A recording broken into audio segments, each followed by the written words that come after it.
Good morning, everyone. I'd like to welcome you to NB Lung's 31st Annual Respiratory Health Symposium. Our first speaker this morning is Dr. Jesse Papenburg, and he's going to be talking to us about RSV, the landscape of the illness, the burden of the disease, and emerging vaccination.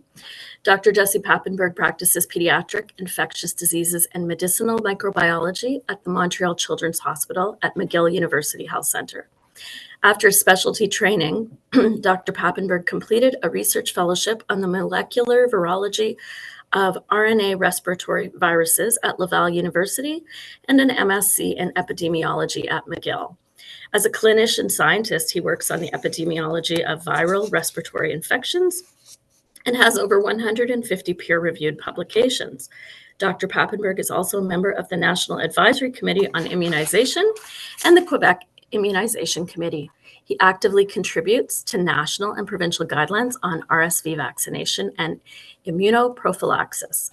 I'm excited to welcome Dr. Papenburg to our symposium, and I will be popping on about 5 minutes more before to give you a warning. So welcome. Thank you. Thanks. Can everybody hear me?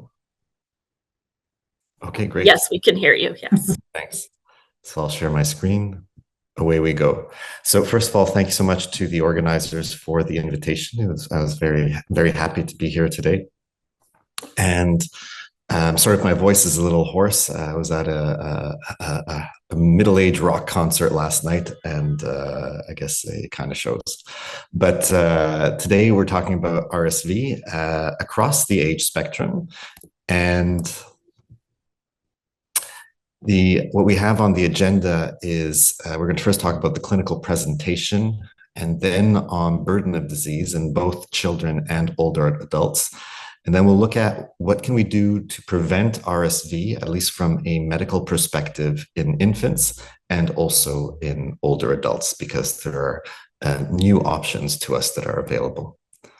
So clinical presentation. What is RSV? It's respiratory viruses, and it typically causes cold and flu-like illness. It comes back every winter. People can get multiple infections over the course of a lifetime because immunity is partial. So the virus changes over time, our antibody levels and immunity decrease over time. So we can get several RSV infections over the course of a lifetime. For most healthy older kids and for most adults, RSV infection is typically just a cold that nobody really notices. But in babies and in the elderly, it can be much more serious and lead to hospitalizations and complications. And in fact, RSV is the #1 cause of hospital admission among children in their first year of life. So RSV is transmitted in 3 major ways. First, it can be direct person-to-person contact through touching, kissing, holding hands. And the virus gets transmitted from one person to the next. Also through respiratory droplets that we know can travel after breathing, coughing, sneezing. They can travel through the air for about 2 meters or so.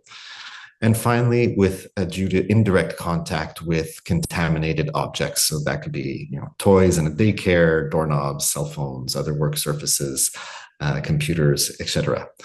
And we know that people who are infected with RSV are usually contagious for about 3 to 8 days. And they actually become contagious a day or 2 before they start showing signs of illness or before they realize that they're sick, really, which is obviously a problem in terms of trying to limit transmission. So we have some graphs here showing the typical pre-COVID-19 RSV seasonality in Quebec on the left, provincial surveillance data over 4 different respiratory seasons. And what you can see in Quebec is that RSV season lasts somewhere between November and typically end of April, peaking in the middle of winter. And yeah, there's some variability between one season to the next, but overall the curves are pretty overlapping in terms of timing and intensity of the RSV seasons. Then you see on the right at the top, those are national data with RSV activity in blue, with again showing a midwinter peak running from roughly November to April. And I just want to show that with other common cold viruses like the endemic coronaviruses, you can see that the activity is pretty much superimposed. So it can be very difficult to know whether when somebody has a viral illness, whether it's RSV or not, just from the timing or the clinical symptoms. But you can see that it does differ from some other viruses, like on the green curve, which is human metapneumovirus, which tends to be more of the late winter and springtime virus. And finally, on the bottom, comparing RSV epidemic curves to influenza epidemic curves, with influenza in blue and RSV in orange in the province of Quebec. Again, you can see that some years there's quite a bit of overlap. Other years there's a bit of a difference. RSV tends to have a bit of a broader peak in terms of less accentuated, kind of broader shoulders, whereas influenza tends to have a more of a really accentuated peak of really intense activity over a few weeks, whereas RSV season is a little bit longer than flu season. And then what we see is that in March of 2020, when public health measures were put into place to stop the spread of COVID-19, influenza and RSV kind of stopped in their tracks. So the season was abruptly halted. And then in the 2020-21 season, there was practically no influenza or RSV activity. And then in Quebec, RSV activity came back with a bang, with a late summer, early fall season, with positivity rates that we had never really seen before, with 1 out of every 2 samples coming back positive for RSV that were being tested for that virus. So it was really quite a remarkable change at that point for us in the timing and the intensity. And then you can see that influenza had a late spring season that was actually quite mild that first year after COVID. And these are data from across Canada, where I'm trying to show that the hospitalizations, pediatric hospitalizations due to RSV, this is a study that's done across tertiary care centers in Canada. We have 12 centers that participate in the Impact Surveillance Network that's run by the Canadian Pediatric Society, funded by the Public Health Agency of Canada. And as you can see in the pre-COVID seasons, yeah, there's a little bit of variability from one region to the next or one province to the next, but overall, RSV would peak around the same time, middle of winter, and the curves are overlapping mostly. And then we had that period of time where there were hardly no RSV infections or no RSV hospitalizations in our network. We were averaging 2,500 per year. And then in 2020-21, we had 50. It was really quite remarkable. And then you can see that really big peak in 21-22 is Quebec, with a huge burden of hospitalizations that first year coming back after the COVID restrictions were lifted. And you can see how across after the pandemic, there was more heterogeneity, so more differences in the timing of the RSV season across Canada, with Quebec being really early and other provinces, the Western provinces actually having their peak in the springtime, which was quite unusual. Which had very important implications for how we used our immunoprophylaxis. So Synagis, I don't know if you're familiar with it, we'll talk a little bit about it, but you have to plan when you're going to give it to make sure that you give it to babies who need it when they're at risk of catching RSV, when RSV is circulating. So we need to understand the seasonality for those reasons. So RSV is a global problem. It's ubiquitous. Half of all children will be infected by first year of life. And then you can do seroepidemiology studies looking at antibodies against RSV, and you see that almost all kids will have had at least one infection by their second birthday. And it's really that primary infection, the first infection where the child has no immunity against RSV whatsoever, that's the greatest risk for the virus to get from the upper respiratory tract down into the lungs. And that's when in young kids under a year of age will typically cause bronchiolitis, and kids that are a little bit older, the second year of life or beyond, it can cause pneumonia. And globally, the burden is huge, with millions of hospital admissions and over 100,000 deaths estimated to occur due to RSV every year across the globe. But thankfully in Canada, where we have access to the supportive care that's required for a child with severe RSV, mortality is quite infrequent. So bronchiolitis, if you're not familiar with it, is a viral infection of the small airways. RSV is the leading cause in Canada. And these bronchioles are quite narrow in young infants. And the more narrow the airway, the easier it is for the inflammation to lead to plugging due to a buildup of mucus within those airways. And that's what causes the respiratory distress and also the oxygenation issues. And severe disease is most common in the youngest infants. We see that severe bronchiolitis management is really supportive. So we can give oxygen therapy, IV if they're not drinking well and they become dehydrated. They can become apneic, so that can require either respiratory support or at least observation. The coughing can be difficult in terms of handling for young babies, leading to difficulty breathing and difficulty feeding. Cyanosis, pallor, hyperinflation of the chest is typically seen on physical exam, but also on chest X-ray. And then you can see signs of respiratory distress with nasal flaring, intercostal recession, pulling, tugging. And on auscultation, you can hear all sorts of junk with fine respiratory crackles and prolonged expiration. I talked about pneumonia, and if you look at kids under 5 years of age in low and middle income countries, this was an incredible study that was performed in several countries that showed that with really great surveillance and a case control design, they were able to show that RSV was by far and away, the viruses were the leading cause of hospitalization due to pneumonia in these countries. And I think it's the same also in Canada, but also that RSV was far and away the leading cause. And what are the risk factors for severe RSV in kids? The classic factors you can see on the table on the left, in an era before there was any prophylaxis like palivizumab, you can see that age is really the number one risk factor, with hospitalization rates of 4 per 100 kids in 0 to 6 months of age. And then in the second half of the first year of life, it comes down to about 1.5 out of every 100 kids, and then drops significantly after that. But congenital heart disease triples that. Bronchopulmonary dysplasia, several times the risk of hospitalization. And that risk remains elevated in the second year of life, which is remarkable compared to congenital heart disease or compared to prematurity alone without congenital heart disease or bronchopulmonary dysplasia, roughly doubles your risk of hospitalization. But once you get into the second year of life, you're at less risk than otherwise healthy term infant in the first few months of life.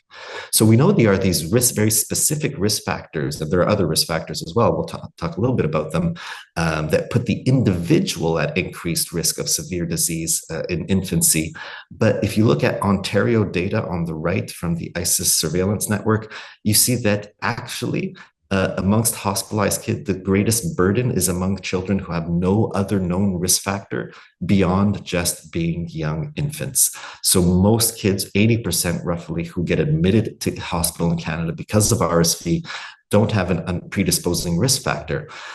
Which is important. So we have these individual level factors, but from a population level, we need to be able to prevent RSV disease in all kids. Now, we talked a little bit about premature babies, and I know that many of you probably have worked with premature babies or ex-premature babies. And we know that their lungs are immature, that babies' lungs continue to develop into the third trimester, but also throughout their first years of life. And that is a risk for more severe respiratory infections, but also the passive transfer of maternal antibodies that helps protect babies against infection or maybe from severity of infection in their first few weeks of life and the first few months of life really tends to occur late in gestation in the third trimester. So premature babies miss out on that passive transfer of antibodies from their gestational parent. But we know there are other conditions, medical conditions and socioeconomic conditions that increase the risk of hospitalization in kids. Down syndrome, cystic fibrosis, and other chronic medical lung conditions, neuromuscular disease that has difficulty handling secretions, immunocompromise. And we know that children in remote northern communities, particularly our Inuit populations, have several-fold increased risk of hospitalization due to low respiratory tract infection, including RSV, compared to kids born in our southern areas. Now, what about in adults? Again, typically upper respiratory tract infection, But there can be some fever, but rarely high fever. Cough is very prominent. You can get wheeze in a significant proportion as well. But we know that the older you get, and especially when you add on to that underlying medical conditions, that's when there's increased risk of requiring medical attention and hospitalization. So you can get wheezing, shortness of breath, hypoxemia, all as a result of those inflammatory responses with mucus and edema causing narrowing in the smaller airways, leading to the problems that we just mentioned. They can develop a bacterial superinfection, sometimes very difficult to distinguish whether the patient has just a viral illness or there's a bacterial infection on top of it, which leads to a lot of unnecessary antibiotic use in RSV infections, which leads to its own complications and problems, obviously, with resistance and side effects. And frail older adults are particularly at risk, and we know that they'll tend to have atypical presentations of illness. In other words, maybe not with the fever or cough as being prominent, and they could just develop respiratory, kind of a silent hypoxemia or just general worsening. So these are the conditions in adults that are known to bring an increased risk of RSV disease requiring medical attention: lung, cardiovascular disease, immune compromise, diabetes, again, in older people, not in people above 50, not in young kids or young adults. Neurologic conditions, kidney disorders, especially end-stage kidney disease, liver disorders, blood disorders. Frailty, there's no consensus definition of what frailty is, but you kind of know it when you see it. And that certainly is a risk factor for severe respiratory infections. And as I mentioned, the older a person gets, the more they are at risk for severe RSV disease. And just residence in a nursing home or another long-term care facility has been shown to be a risk factor, in part because these people are more frail and older, but also in part because there can be outbreaks of RSV in these institutions, and that puts them at risk for being exposed. I talked about how the clinical symptoms really make it difficult to distinguish RSV from another respiratory infection. That's why lab-based tests like PCR tests are needed to be able to confirm the diagnosis. So we'll talk a bit more about RSV burden of disease. And on the left, you can see that if you look hard enough for respiratory viruses in kids who are either hospitalized for a lower respiratory tract infection or presenting to a clinic for their lower respiratory tract infection, you can find respiratory viruses if you look broadly enough. But leading the way is RSV, with these 3 seasons in Quebec City, 4 seasons in Quebec City, causing somewhere between half to nearly 2/3 of respiratory medically attended visits. And in the United States, that translates into over 1.5 million outpatient visits, 500,000 emergency department visits, tens of thousands of hospitalizations, and about 100 to 300 deaths in the US in children under 5 every year. And hospitalization rates in Canada, you can see that RSV in the first year of life is somewhere between 1% and 2% of all children will require hospitalization due to RSV. That really, I find it astounding at how common this infection is, leading to at least a 24-hour stay in a hospital in Canada. And you can see that it's really those kids under 1 year of age who are at risk. The data on the right are again from Ontario, and they showed roughly 1% hospitalization rate. Now, amongst these hospitalizations, what you see is that the median duration was about 3 days. So most of the kids, they just need that supportive care for a little bit, and they'll do fine afterwards. But there's a small proportion, about 5.5%, that do require intensive care. And amongst those, over half that go to the ICU require some form of mechanical ventilation. So these are not necessarily benign hospitalizations either. Again, looking back at our data from our surveillance network run by the Canadian Pediatric Society, we detected over 11,000 RSV hospitalizations over 5 years. Half were in kids under 6 months of age. Nearly 2/3 were in kids under a year of age. And that burden of disease was really focused in the first 3 months of life and peaking in the second month of life. So that's important to know who it is that we're trying to prevent disease in. In this study, almost 1 out of every 4 children were admitted to ICU. We got to remember these are tertiary care centers, and it was like the pediatric hospitals. That's where the pediatric ICUs are. So there's a bias, a disease severity bias here. And in kids, when switching gears to adults again, what we see is that in the United States, we're looking at, again, about over 1 million medical encounters per year, about 100,000 hospitalizations per year in adults over age 65, and 6,000 to 10,000 deaths per year in older adults in the United States. And if you want to translate that to Canadian numbers, roughly you can divide it by 10. It gives you a good idea. This slide is really meant to illustrate how year in, year out, these are pre-COVID data, hospitalizations in adults are, the risk really starts to increase after age 50 and age 60, but it's really once you hit 70, 75 that the risks are really quite high. And to put that into perspective, a lot of studies have compared RSV hospitalization rates in adults compared to influenza. And sometimes some studies have shown influenza to have roughly 2 to 3 times the risk of hospitalization compared to RSV. But some other newer studies are suggesting that perhaps RSV was being underdetected before. And it's possible that the rates of hospitalization between influenza and RSV in older adults are actually the same or similar. And now these are just for the severe outcomes. You can see that roughly 1 out of every 5 adults that gets hospitalized for RSV will require ICU admission in the United States. And in the older population over 65, 5% fatality rate in RSV hospitalizations. So now I hope I've convinced you that there's a disease burden worth preventing. What can we do about it? So currently, up until recently, palivizumab or Synagis was the only licensed product available to prevent RSV infection. And it's a monoclonal antibody that binds to the RSV F fusion protein, which is the major antigenic determinant. In other words, if you get a natural infection due to RSV, you develop antibodies against the F protein that protect you against RSV infection after that.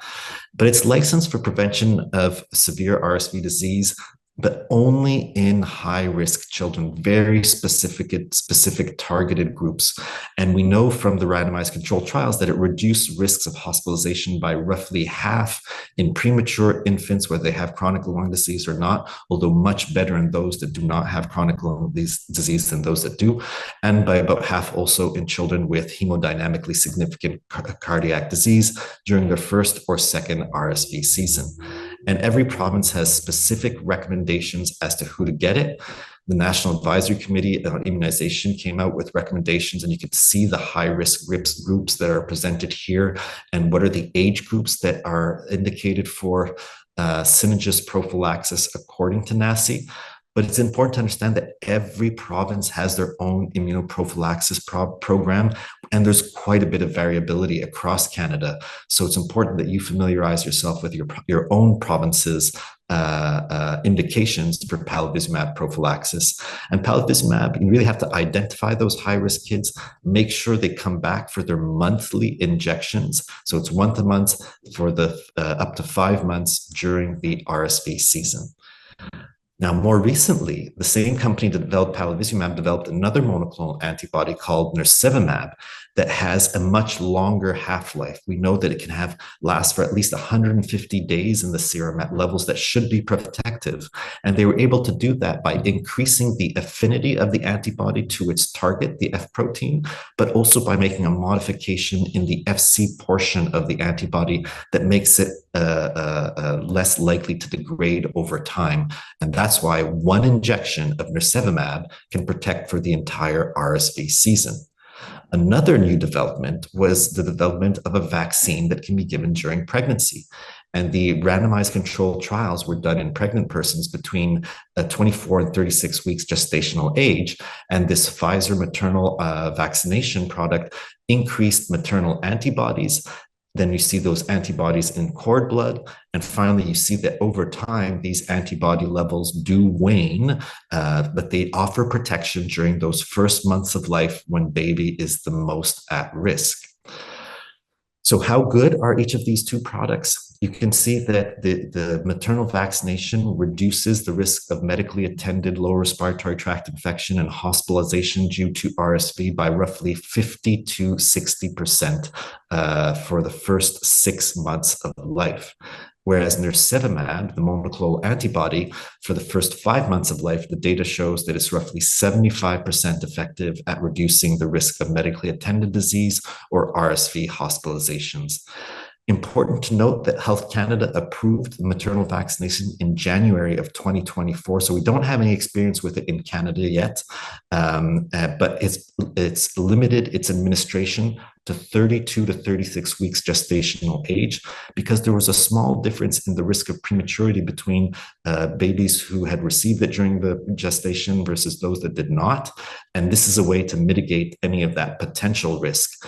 The surveillance data from the United States showed that babies who were born from a pregnancy that received the vaccine versus those that did not don't have an increased risk of prematurity.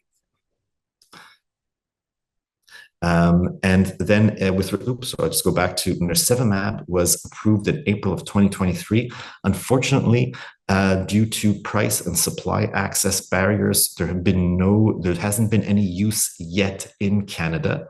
But the big issue with nirsevimab is we know it's safe, we know it works really well, and now there's evidence from Europe that shows from real world effectiveness data that it really does reduce hospitalization risk by 80%. It can be given to all babies, including term babies.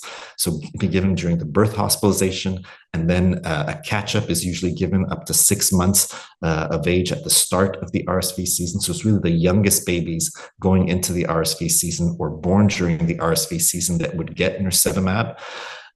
But cost effectiveness has been a big question. The list price is $952, at which point we know that it would not be cost effective. But if provinces can negotiate, or if there was a national procurement strategy, that would be even better. If they can negotiate a lower price, there is a potential for this to be a very cost effective product and also tangibly decrease the burden of RSV disease in pediatric centers. 2 provinces currently have universal programs for all infants in the coming season, Quebec and Ontario, and I really hope that that is the case for all provinces the following RSV season. So briefly, older adults. What you can see here are there are 2 products that have been licensed for use for vaccination in adults 60 and above. There's a GSK product that is an adjuvanted vaccine, and the Pfizer product, which is non-adjuvanted, and it's actually the exact same product that is given during pregnancy to help give that passive transfer to newborns. Well, it can also be used in older adults as well. And currently, there's no preferential recommendation between these 2 products. They both seem to work equally well. And these are the data on how well they work, showing that their efficacy at preventing severe RSV disease, or at least medically attended RSV disease, in the first season is roughly about 80 to 90%. So really great that first year. But then in the second year, so if you don't give them a booster, there does seem to be waning. So we don't know how long 1 dose of vaccine in older adults is going to protect these adults, and how frequently would you have to give the vaccine. And in fact, up until now, the evidence for boosting in older adults, so giving another dose after a year, doesn't really show that the booster helped that much. So we're still learning about how long the immunity lasts. Will we need to be giving other doses? And so there's still quite a bit of unknown for the duration of protection. But for high-risk adults, we see that at least in the first 2 years, it offers substantial protection against medically attended RSV disease. And we consider that these products are safe. The side effects are usually similar to other vaccines that are given to older adults. but there was a safety signal for an increased risk of Guillain-Barré syndrome after RSV vaccination in adults 60 years of age and above. So additional surveillance is underway. But overall, NACI and other bodies such as the CDC in the United States consider that the benefits really do outweigh the risks for this population. So NACI recommends it, has a strong recommendation for adults 75 plus, in particular those who are increased risk of severe RSV disease, or adults who are 60 plus, who are residents of nursing homes or have or other chronic care facilities. And then on an individual case-by-case basis, people can consider it in adults 60 to 74. So I'll conclude now. And that is saying that we know that the pediatric burden is really large in children under 6 months of age. In adults, it's in the older adults, especially those with comorbidities. And kids with established risk factors are at higher risk at the individual level, but we need ways to protect all babies from severe RSV disease because they represent the majority of hospitalizations. So be on the lookout for your local guidelines, whether it be for Synagis, nirsevimab, vaccination during pregnancy, and also for targeted vaccination of older adults. So thanks for your attention, and just encourage you to, again, be aware of your local guidelines, get your shots to protect yourself, get your shots to protect your patients, encourage your patients to get theirs, especially when they're at higher risk. So I'm happy to take any questions if we have time. So it's a really exciting time with a lot of changes. So it's tough for people to kind of keep on top of this. But I hope that in New Brunswick, you have clear messaging from your Ministry of Health as to who is indicated for what preventive measure, because we know that these high-risk individuals in particular are, they need to get that protection, whether they be young infants or older adults. And hopefully, all provinces will soon have programs that will protect all young infants against RSV disease. So a question just popped up. It said, RSV is not a notifiable, reportable disease in Canada. How is this tracked with the positive PCR test results? That's right. So it's not a notifiable disease, but we do get, the Public Health Agency of Canada asks provinces to collect aggregate data of the number of tests for RSV that are done by PCR principally, and the number of positives every week. So that way we do have week by week overall numbers, but we don't have very granular data to know the age groups or risk factors, if they've been vaccinated or not. So we're developing more precise surveillance programs to try and be able to get a better understanding as we roll out these new programs. What is the impact of these programs? When is the best timing to give them in this post-COVID era? It seems like things are becoming more normal now for RSV season. The last season was more typical, but we need to keep on top of this. Great, thank you very much. And thank you to the attendee for the question. So please do pop your questions in as we go along. So again, thank you so much, Dr. Papenburg. Feel free to stay online and enjoy the rest of the event.